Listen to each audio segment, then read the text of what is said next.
Hello student, welcome to Giri tutorial channel. आज हम study करने वाले हैं इलेक्ट्रोस्टैटिक चैप्टर में। जो हमारा 11th का इलेक्ट्रोस्टैटिक चैप्टर चल रहा था उसमें हम स्टडी करने वाले हैं आज basic properties of electric charge. Electric charge के बारे में हमने स्टडी कर लिया है कि चार्ज दो टाइप के होते हैं, पॉजिटिव नेगेटिव, उसका हिस्ट्री हमने पढ़ लिया है। अब नेक्स्ट टॉपिक है हमारा बेसिक प्रॉपर्टीज़ ऑफ चार्ज। चार बेसिक प्रॉपर्टी हमें सीखना है। क्या कहता है? फर्स्ट प्रॉपर्टी हमें कहता है additive nature of charge. First property क्या है? Additive nature of charge.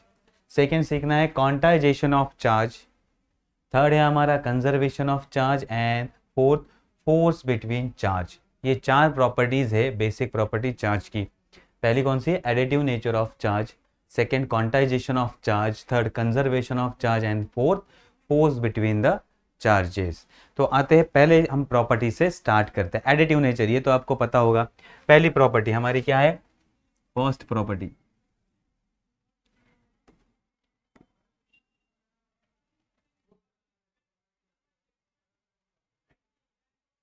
Okay.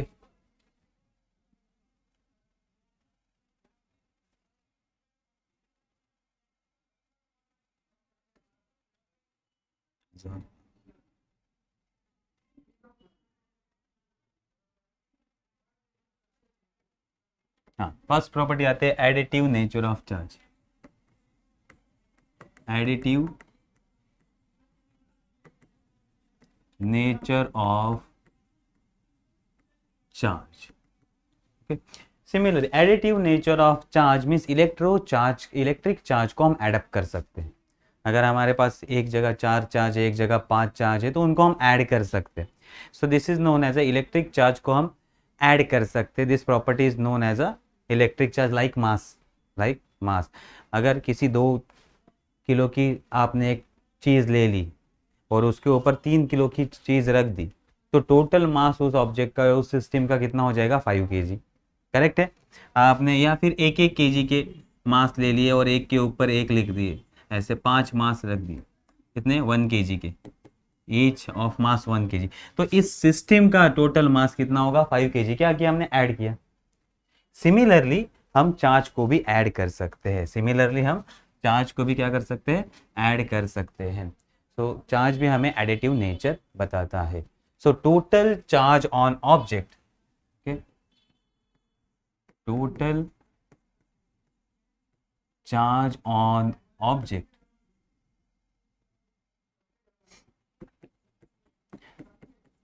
ये क्या होगा? Algebraic sum of all electrical charges. It is algebraic sum of all electrical charges distributed on object or distributed on, ऐसा बोलते हैं, different part of object, different part of object। ठीक है, अब हम नंबर से स्टडी करते हैं। जनरली चार्ज कितने? तो सपोज हमारे पास एक ऑब्जेक्ट है, एक तरफ इसके 5 चार्ज है, यहाँ हमारे 3 चार्ज है, यहाँ हमारे 2 चार्ज है, यहाँ 1 चार्ज है और यहाँ हमारे 10 चार्ज है। तो अब इस सिस्टम में टोटल चार्ज कितने हैं? सबका एडिशन करना होगा। 10 + 1 + 2 + 3 + 5, तो ये हो जाएगा 21। तो टोटल चार्ज इस सिस्टम में कितने होंगे? इस सिस्टम में टोटल चार्ज होंगे 21। कितने होंगे? 21। ये समझ में आ गया। लेकिन ऐसा एडिशन होगा। अब हमने स्टडी किया है चार्ज कितने टाइप के होते हैं? 2 टाइप के। Sign of charge, okay. Charge कैसे होते हैं? 2 टाइप के। साइन ऑफ चार्ज क्या होता है? या चार्ज पे कौन सा साइन होता है? चार्ज होता है पॉजिटिव और नेगेटिव। तो जब आप ऐड करोगे तो इस साइन को भी कंसिडर करना है। अगर ये सब पॉजिटिव है, अगर ये सारे चार्ज पॉजिटिव होंगे तो टोटल चार्ज इज 21। लेकिन इसमें से कुछ निगेटिव हो गए तो फिर एडिशन में आपको निगेटिव साइन भी कंसिडर करना पड़ेगा। ठीक है?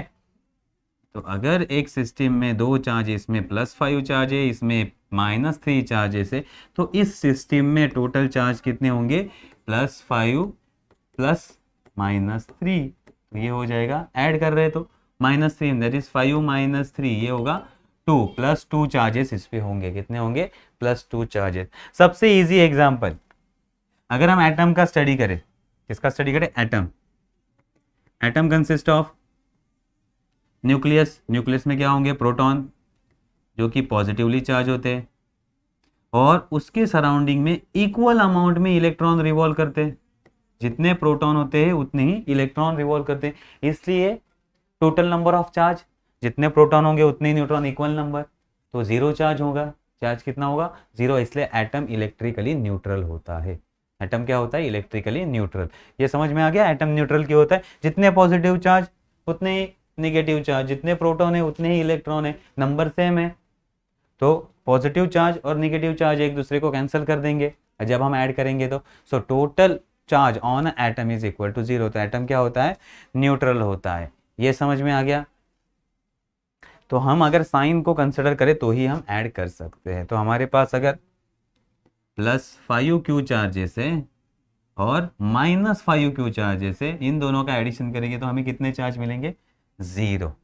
ये समझ में आ गया। तो लाइक मास, चार्ज को भी हम ऐड कर सकते हैं, लाइक मास, जैसे मास को हम ऐड अप करते हैं वैसे चार्ज को, क्योंकि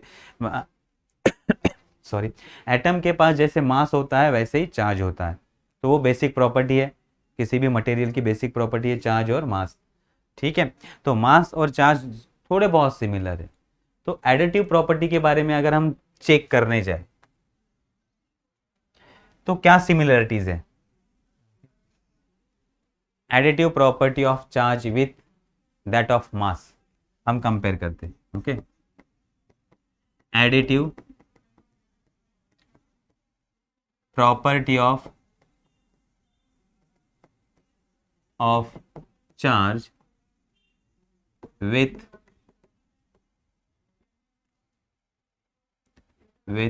दैट ऑफ मास। अगर मास के साथ हम चार्ज को कंपेयर करते हैं तो क्या होगा, सपोज हमारे पास एक सिस्टम है, अब यहां मास अलग होगा, यहां मास अलग होगा, यहां मास अलग होगा, सब जगह मास अगर अलग अलग है, एक पोर्शन का मास ज़्यादा, एक पोर्शन का मास कम है, फिर भी हर जगह मास क्या रहेगा, पॉजिटिव। यहाँ अलग 1 kg है, यहाँ का मास, इस पार्ट का मास 5 kg है, इसका 2 kg है, इसका 3 kg है, इसका वंस अगेन इसका 6 kg या इसका है 7 kg, ऐसा अगर मास है, लेकिन ये सारे पॉजिटिव रहेंगे। So mass always positive, different different area में कहीं भी आप मास ले लो वो क्या रहेगा, पॉजिटिव, मास पॉजिटिव, डिफरेंट एरिया में कोई भी मास आप चूज करो वो क्या रहेगा, पॉजिटिव। लेकिन चार्ज का वैसा नहीं है, यहाँ पॉजिटिव चार्ज हो सकते हैं और इस पोर्शन में निगेटिव हो सकते हैं, यहाँ वापस पॉजिटिव हो सकते हैं, यहाँ पॉजिटिव हो सकता है, यहाँ निगेटिव हो सकते हैं, निगेटिव हो सकते हैं। सो बोल नहीं सकते कि पॉजिटिव है या निगेटिव। तो चार्ज का डिस्ट्रीब्यूशन जब होता है या हर एक रीजन में डिफरेंट पार्ट पे आप किसी भी ऑब्जेक्ट के डिफरेंट पार्ट में आप चार्ज को देखते हो तो वो may be positive may be negative. So charge क्या हो सकते हैं, चार्ज पॉजिटिव हो सकते हैं और निगेटिव हो सकते हैं। आप कौन सा पोर्शन चूज कर रहे हो उसके ऊपर डिपेंड है। यहाँ के चार्ज फाइंड आउट करने हैं तो वो निगेटिव होंगे, यहाँ के करने हैं तो पॉजिटिव होंगे, लेकिन मास कहीं भी फाइंड आउट करो वो पॉजिटिव ही होगा। देन अगर हम टोटल मास फाइंड करें, टोटल मास अगर फाइंड आउट करें तो टोटल मास ऑलवेज पॉजिटिव।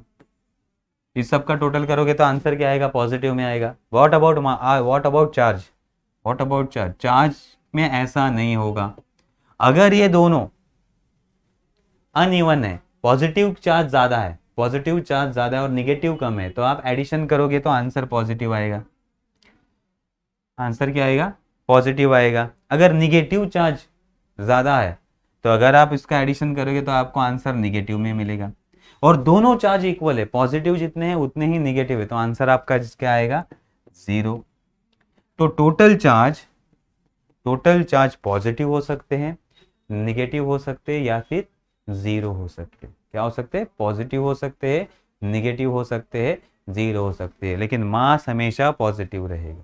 ये समझ में आ गया मास के साथ कंपेयर करने पे तो सिंपली हम चार्ज को ऐड कर सकते हैं, चार्ज को ऐड कर सकते हैं जैसे मास को ऐड करते हैं, लेकिन एक कंडीशन क्या है कि चार्ज का साइन हमें कंसिडर करना है। अगर पॉजिटिव चार्ज होंगे तो पॉजिटिव ऐड करते समय, निगेटिव चार्ज होंगे तो साइन निगेटिव होगा, मीन्स हमें माइनस करना होगा। ये समझ में आ गया।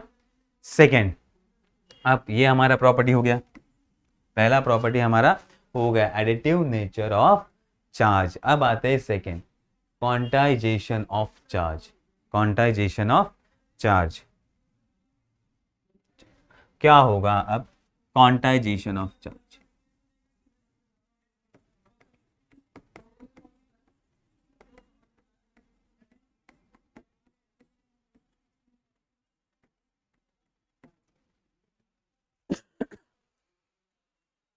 मिल्टन ऑयल ड्रॉप मेथड, ये एक एक्सपेरिमेंट है, अभी आपको स्टडी के लिए नहीं है, हायर स्टैंडर्ड में है, जब आप जाओगे तब। तो मिल्टन ऑयल ड्रॉप मेथड का यूज करके चार्ज का वैल्यू फाइंड आउट किया कि मिनिमम चार्ज का वैल्यू, अगर एक चार्ज लेते हैं तो उसका वैल्यू कितना होता है। So minimum value of charge हमें मिला, मिनिमम वैल्यू ऑफ चार्ज, जिसको हम ई से इंडिकेट करते हैं। किससे इंडिकेट करते हैं? ई से। So minimum value of charge जब निकाला गया वो आया 1.6 इंटू 10⁻⁻19 सी। अब ये सी क्या है? C means coulomb, C means coulomb, ये ऐसा यूनिट है चार्ज का, ये क्या है? कुलोम, ऐसा यूनिट ऑफ चार्ज, ऐसा यूनिट ऑफ चार्ज। तो एक चार्ज का वैल्यू कितना होता है? 1.6 इंटू 10⁻⁻19 कुलोम। ये समझ में आ गया मिनिमम वैल्यू। अब अगर मैंने कहा कि एक ऑब्जेक्ट पे 5 चार्ज है, एक ऑब्जेक्ट पे 5 चार्ज है, मीन्स हम कैसे लिखेंगे? इस पे कितने चार्ज है? 5 इंटू ई, 5 इंटू ई, इसे कहेंगे 5 चार्ज है। तो 5 टाइम्स ऑफ ई, इतने चार्ज वो रहेंगे। सिंपल एग्जांपल, चलो अगर हम एक चार्ज को कंसिडर करते, अगर हम एक चार्ज को कंसिडर करते तो एक चार्ज का value 1 e is equal to 1.6 into 10⁻⁻19 coulomb. अगर हमने कहा कि मेरे पास दो चार्जेस है, मीन्स दो charge means 2 time of 1.6 into 10⁻⁻19 coulomb. अगर मैंने कहा मेरे पास 3 चार्जेस है, तो इसका वैल्यू कितना होगा? 3 इंटू 1.6 इंटू 10⁻⁻19 कुलोम। तो हर बार अगर चार्ज बढ़ते रहे तो वैल्यू 1.6 इंटू 10⁻19 के डबल होगा, ट्रिपल होगा, 4 टाइम्स होगा, 5 टाइम्स होगा। सो ये 1 times, 2 times, 3 times, up to 5 times ऐसे बढ़ता जाएगा। तो अगर हमें चार्ज का वैल्यू निकालना है, सपोज मुझे एक्सप्लेन करना है कि ये चार्ज का वैल्यू कितना है, so this charge is nothing but, हम जनरल कैसे लिख सकते हैं? N into e, n into n, where n is a integer, n क्या है? इंटीजर।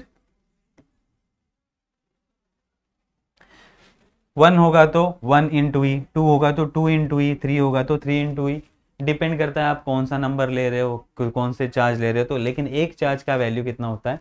1.6 into 10⁻⁻19 coulomb. ये समझ में आ गया ये?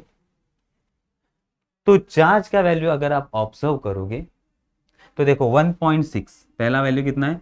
1.6। दूसरा वैल्यू कितना आया? 3.2 इंटू 10⁻⁻19 कुलोम। तीसरा वैल्यू 4.8 इंटू 10⁻⁻19 कुलोम। अब देखो 1.6 से सीधा दूसरा वैल्यू कितना आया? 3.2, और 3.2 से सीधा वैल्यू कितना आया? 4.8। बीच वाले वैल्यू एग्जिस्ट नहीं करते, बीच वाले वैल्यू एग्जिस्ट ही नहीं करते, क्योंकि अगर आप एक चार्ज को लोगे तो वैल्यू कितना होगा? 1.6 into 10⁻⁻19 coulomb.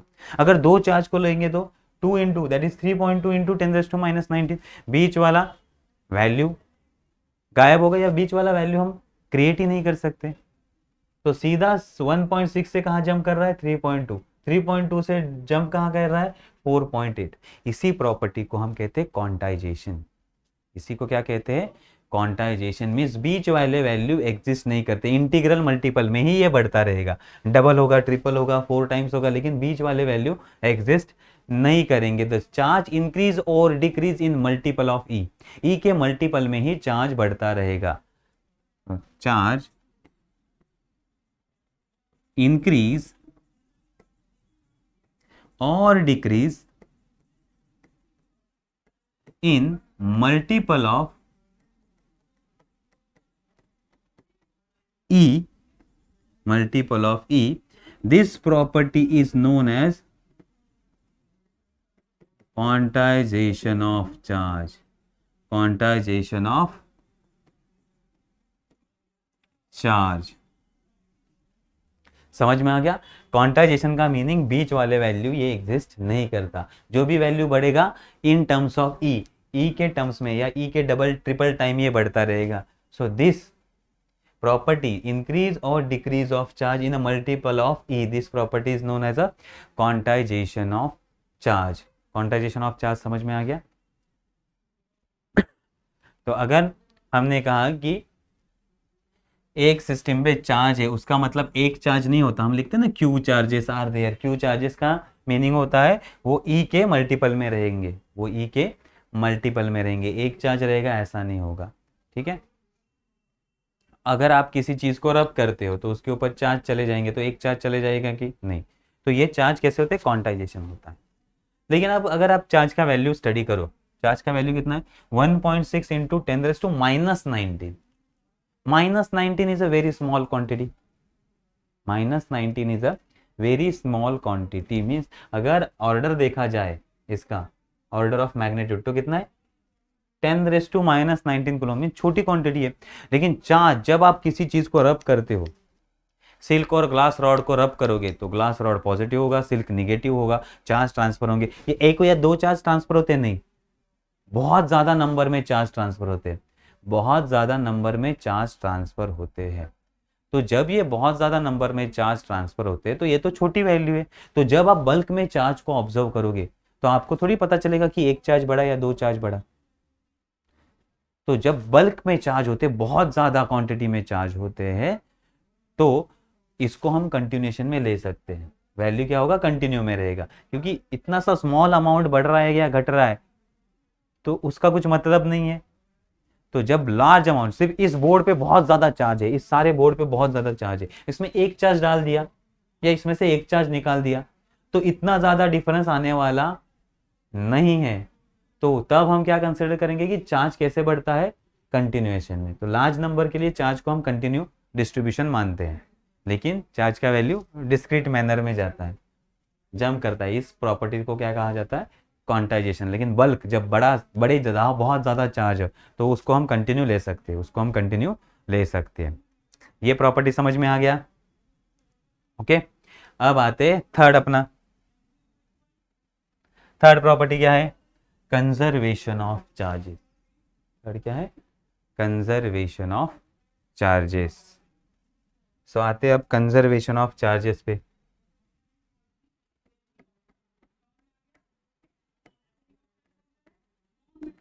Conservation of charges. अब हम एक आइसोलेटेड सिस्टम कंसिडर करते हैं। Okay, isolated system.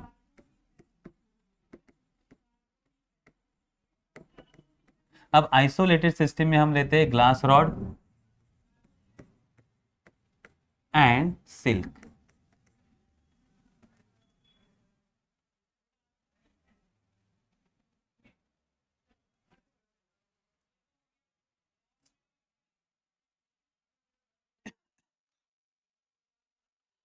हम लेते हैं सिस्टम कौन सा लेंगे? ग्लास रॉड और सिल्क। ओके, अब ग्लास रॉड और सिल्क, सपोज हम ऐसा मानते हैं ये हमारा आइसोलेटेड सिस्टम है, glass rod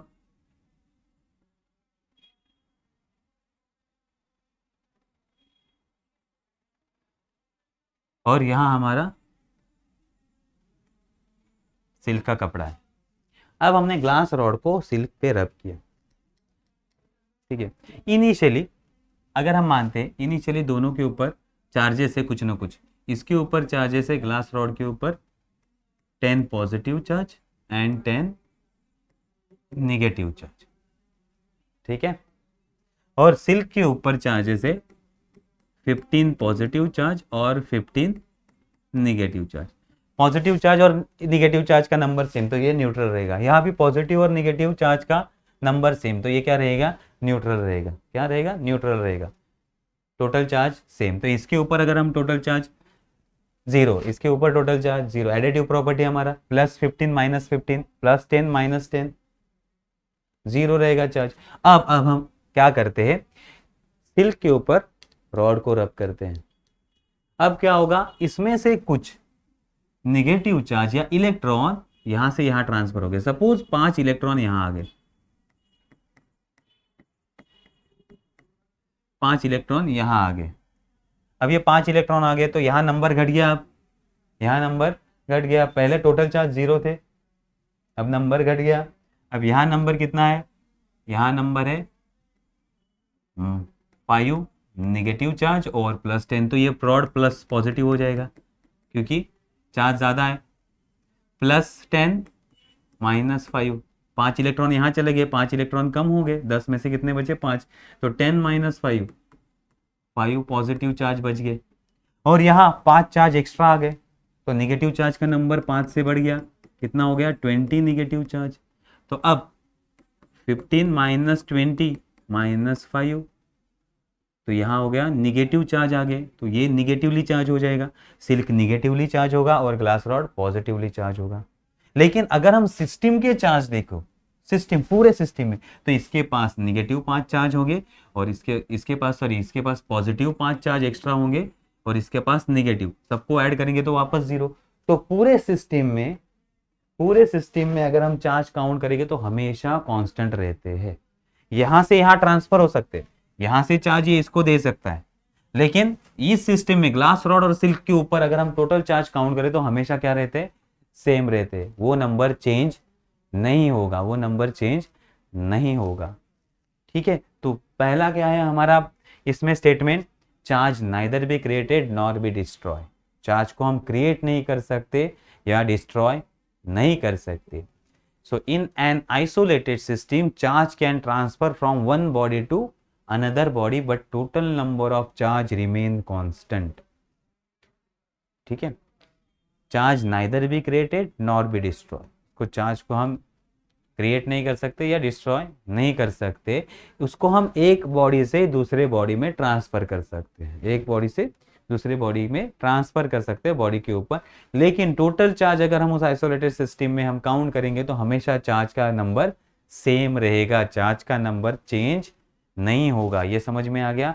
this is known as a conservation of charge. इसे हम क्या कहते हैं, conservation of charge. Conservation of charge समझ में आया, इजी है। नेक्स्ट अब हमारा फोर्थ प्रॉपर्टी क्या है, नेक्स्ट प्रॉपर्टी है हमारा force between charges. Force between charges. अब हमें पता है कि 2 टाइप के चार्ज होते हैं, हमें पता है 2 टाइप के चार्ज होते हैं। एक होता है positive charge, force on charges, force on charges. एक होता है पॉजिटिव चार्ज, एक होता है निगेटिव चार्ज। ऐसे 2 टाइप के चार्ज हमारे पास है। तो अगर एक रॉड को हम टाई करते हैं और उसके ऊपर हम पॉजिटिव चार्ज रखते हैं, उसके ऊपर हम पॉजिटिव चार्ज रखते हैं और दूसरा एक रॉड उसके सामने लेके आते हैं जिसके ऊपर भी पॉजिटिव चार्ज है, तो क्या होता है, ये चार्ज दूर जाता है। ये चार्ज क्या, ये रॉड क्या होता है, दूर जाता है। जैसे जैसे हम इस रॉड को नजदीक लेके जाएंगे ये रॉड दूर जाएगा। दूसरे केस में अगर हम यहाँ पॉजिटिव रॉड के पास, अगर हम पॉजिटिव रॉड के पास दूसरा रॉड लेके आए जिसपे निगेटिव चार्ज है, जिसके ऊपर निगेटिव चार्ज है, तो अब ये अट्रैक्ट करेगा इसके ऊपर, ये क्या करेगा, अट्रैक्ट करेगा। तो अगर पॉजिटिव पॉजिटिव चार्ज एक साथ आ गए, हमें क्या लगा, पॉजिटिव पॉजिटिव चार्ज एक साथ आ गए, तो ये क्या करेंगे, एक दूसरे को रिपेल करेंगे। क्या करेंगे, रिपेल। और अगर पॉजिटिव निगेटिव चार्ज एक साथ आ गया तो ये एक दूसरे को क्या करेंगे, अट्रैक्ट करेंगे। और एक केस अगर निगेटिव, दोनों भी निगेटिव रॉड है, दोनों भी क्या है, निगेटिव रॉड है, अगर निगेटिव निगेटिव रॉड एक साथ आ गए तो भी ये दूर जाएंगे। So negative negative charge once again repel each other. Means अगर सेम चार्ज होंगे तो वो रिपेल करते हैं, और अगर अपोजिट चार्ज होंगे तो अट्रैक्ट करते हैं। तो same charge repel each other and different charges या opposite charges attract each other. तो जब ये रिपेल होगा या अट्रैक्ट होगा तो उसे क्या अप्लाई करना पड़ेगा, फोर्स अप्लाई करना पड़ेगा। तो यहाँ फोर्स ऑफ रिपल्शन होगा और यहाँ फोर्स ऑफ अट्रैक्शन होगा।